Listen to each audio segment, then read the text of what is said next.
Hi, everybody. I'm Amy from Amy Nicole Writes, and welcome back to another interview in my guest expert series.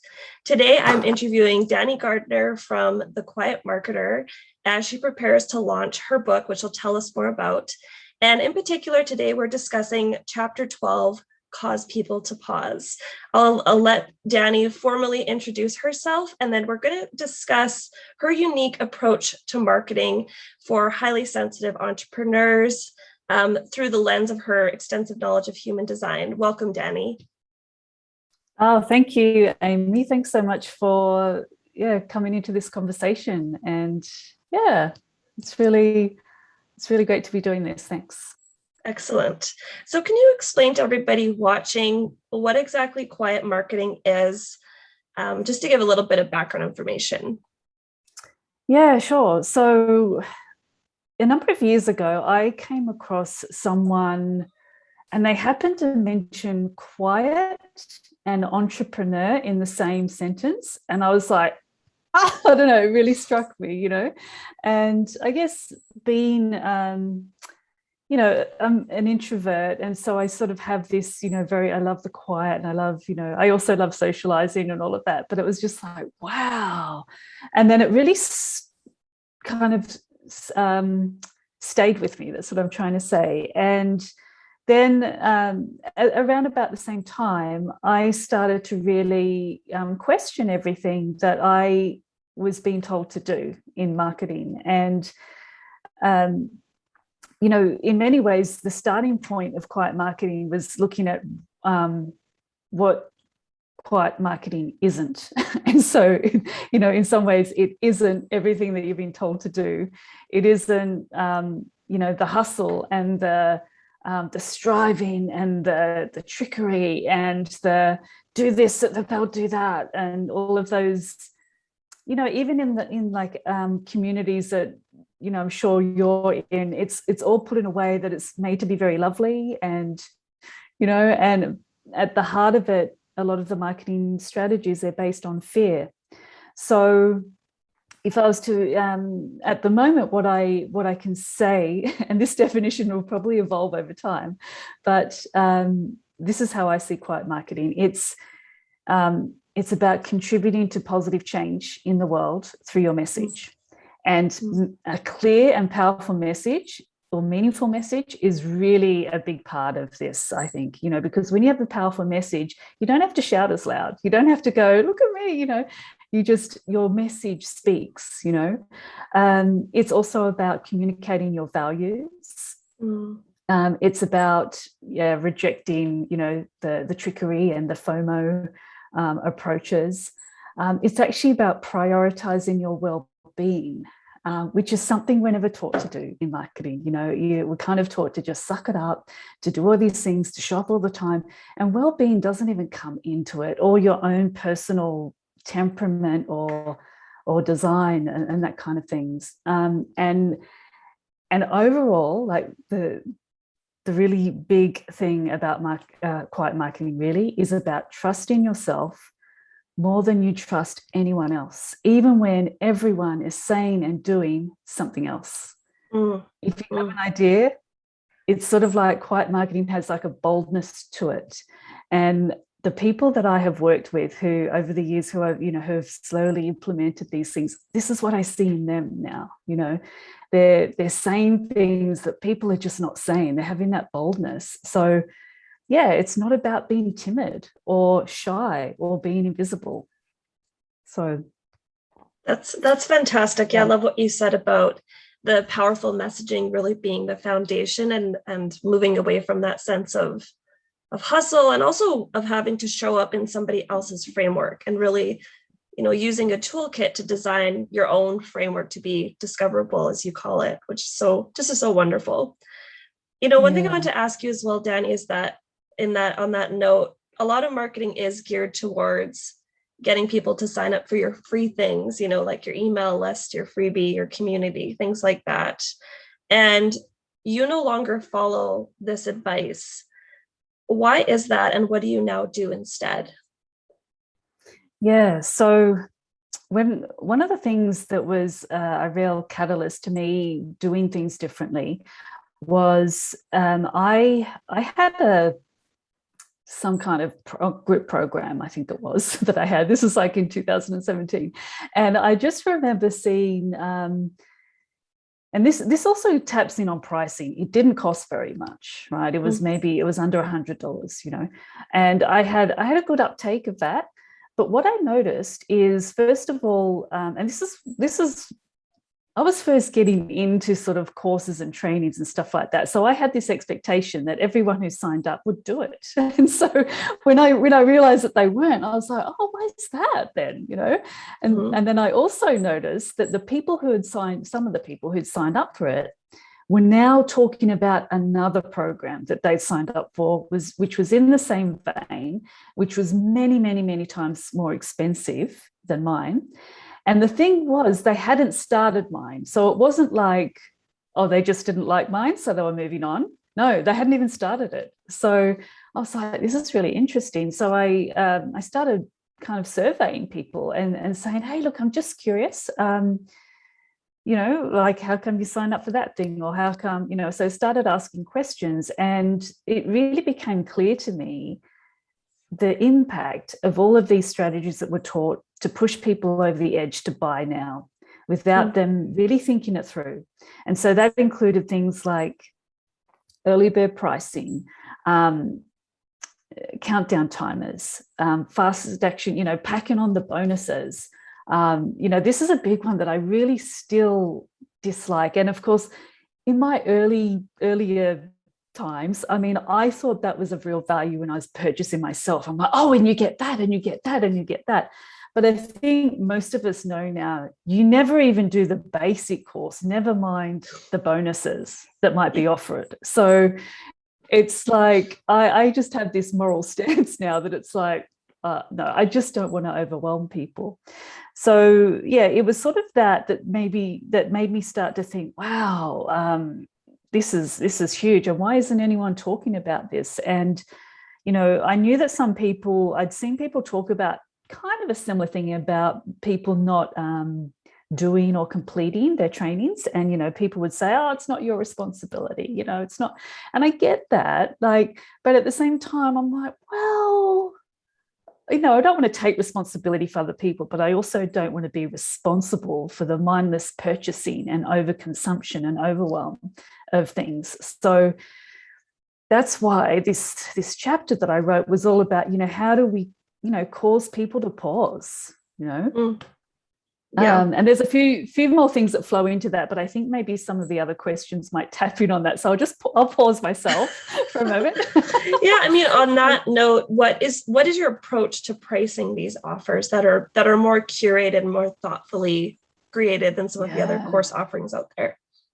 Yeah. So in the beginning, I did price everything really cheaply, and that was mainly because I was in a big Facebook community, and that was really promoted, that was advocated, and I could see how, yes, it worked. Like, yes, if you price something cheap enough, people don't have to think about it, so they buy it, whether or not they'll ever use it, right? So now my thinking is, I don't want it to be a no-brainer. Right. So, we're kind of taught, like, make it a no-brainer. And I had this thought, no, I want to make it a brainer. If they need a few days or weeks or whatever to think about this, good. So that's one of the things that's running while I'm thinking about pricing. Another one is I've often thought of, how much do I want to receive? Like, just randomly, how much do I want to receive? Without calculating hourly rates. That can be part of it too. But just asking that, how much do I want to receive, and see what comes, that can be really interesting. And sometimes, it can be a lot more than what you are comfortable pricing it, So then there's a little bit of a dilemma there.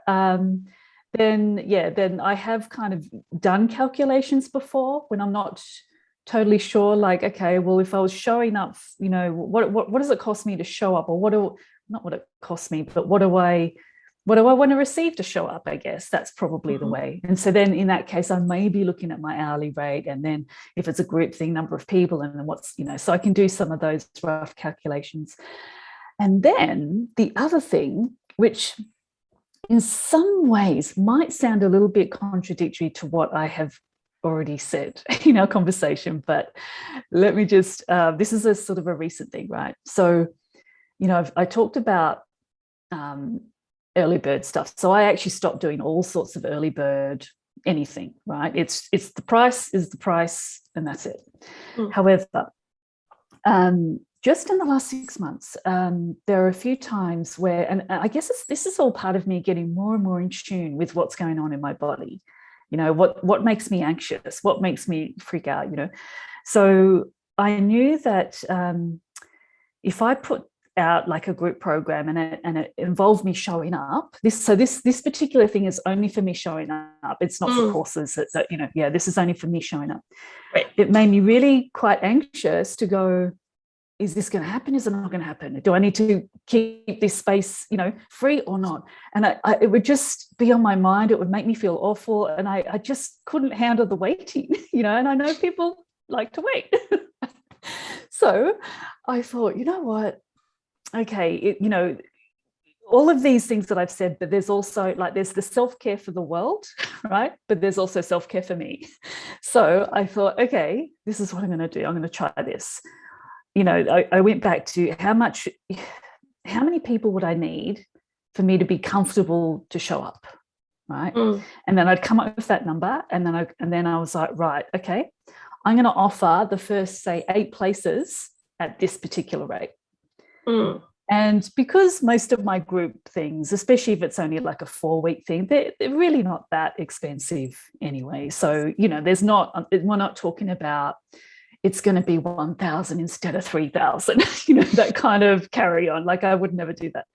But, it was like maybe $50 off or $100 off or something. It was significant enough to make those people who thought, yeah, I want to get one of, I want this, and I'm going to get one of those, initial places. So, yeah, I've been doing a little bit of that lately. So kind of no set strategy for pricing, but I take all of those things into account.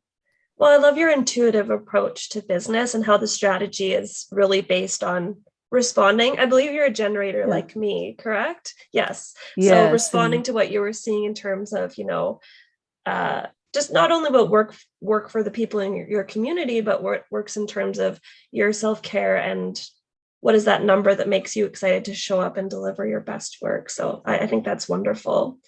I had actually originally saw that you shared a post about dodging Black Friday, which is the reason I reached out to you to do this interview.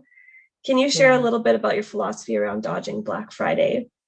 Yeah, and it does flow along with much of what we're already talking about. So really, I guess I kind of think Black Friday is a little bit ridiculous, like the way it's just blown out to what it is. It's just this massive, mindless purchasing blitz, right?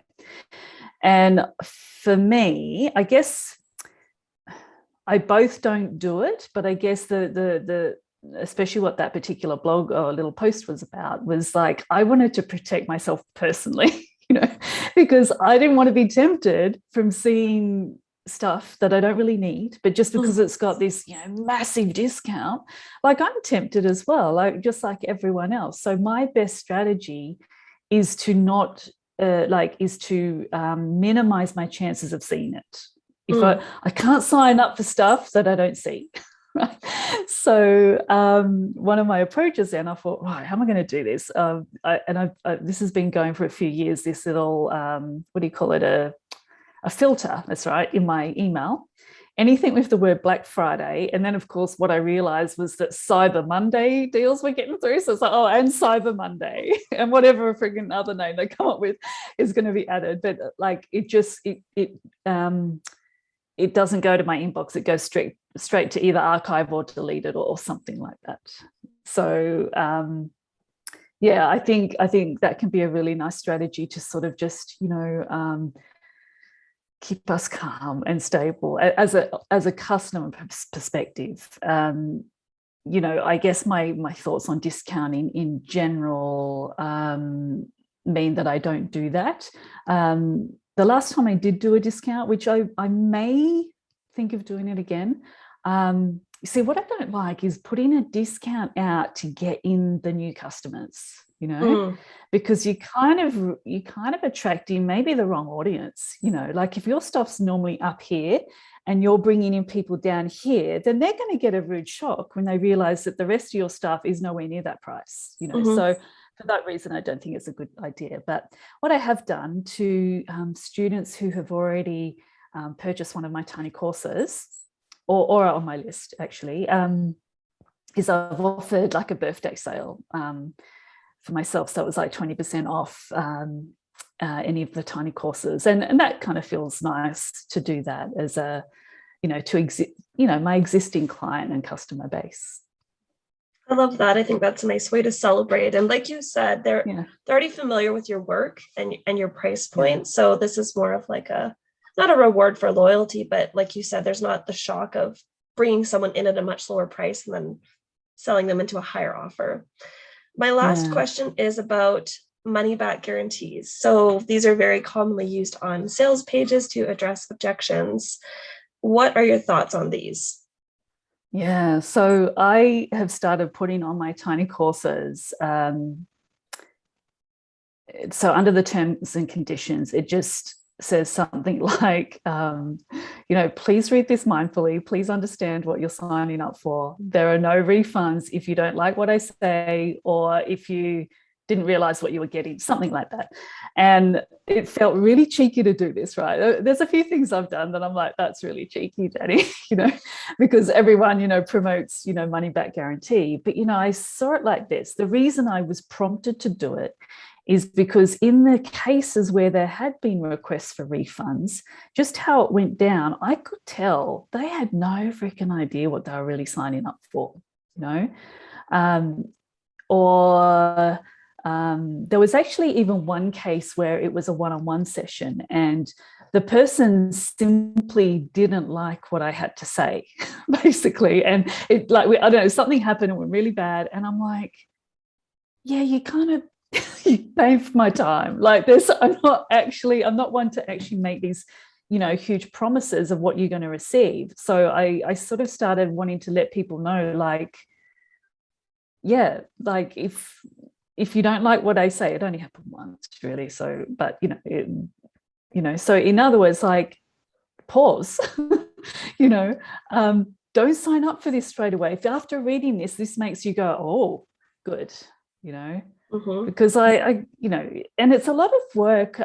If I look often, not often, but on occasion, I have looked at buying something and gone, and I've seen their money back guarantee and gone, oh, well, I can just get a money back guarantee.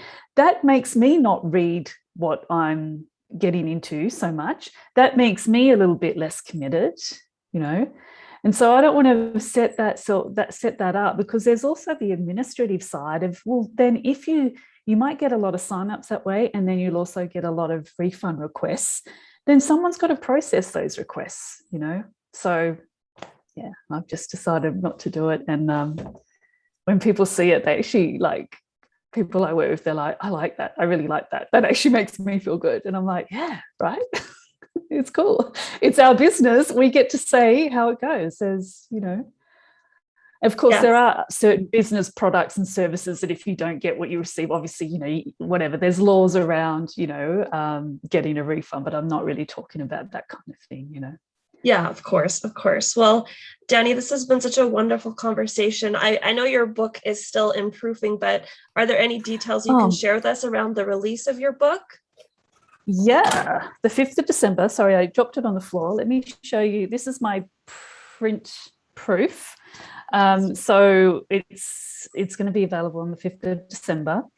And I believe it will be available on Amazon and actual bookstores. And it's actually through, it's print on demand as well. So people can just order it and it gets delivered to their house. And the distribution is worldwide. So it's not coming from Spain, for example, where I am. So yeah, so pretty excited about that. Excellent. Well, I hope everyone enjoyed hearing more about Dani's philosophy and experiences in carving her own path through this weird and wonderful world of online marketing. You can find her on Instagram at The Quiet Marketer, and she also has a fantastic blog with, of course, her excellent signature tiny courses. So be sure to check her out there. Thanks again for joining me, Dani. Bye. Thank you so much, Amy.